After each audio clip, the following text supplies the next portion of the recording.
Academia career in ocean and marine sciences.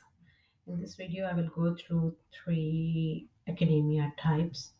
What is required for the job based on my experience? Academia jobs, as I explained in my previous video, there are three types of institute: R1, R2, and R3. And as it is written, R1 is mostly focused on research. R2 focuses most on mix of research and teaching, and R3 is basically teaching focus. For the R1 Institute, since it is research focused, it does require research background.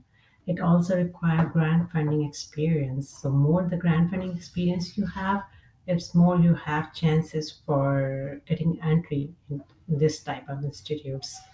It requires at least 3 to 4 year postdoc experience. And let me tell you, nowhere it is written that they require that much. But once you start processing your application and reach to the interview level, you will know they don't entertain people less than 4 year postdoc experience. It does require R1 Institute postdoctoral experience. If you are in R2 and R3, make sure you have enough a good kind of research if you are applying for the R1 institutes.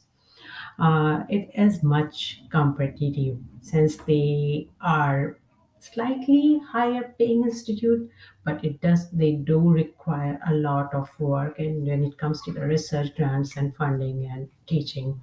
So it's my least favorite institutes when I it comes to the job, but this is one of those which people like to go for research. For the second one, it's research focus. This is kind of a mix. So it does require some research background. You need to have a R1. They do want people from R1, but they do consider people from R2 institute as well.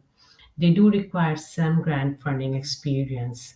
So you need to have at least some if you want to get into even up to the interview level.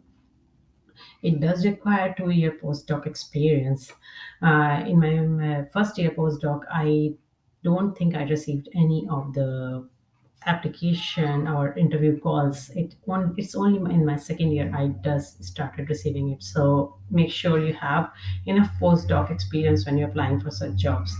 And if you are coming from an R1 institute postdoc experience, you have higher chances that you will be called for the interview level, but they do require at least 2 year.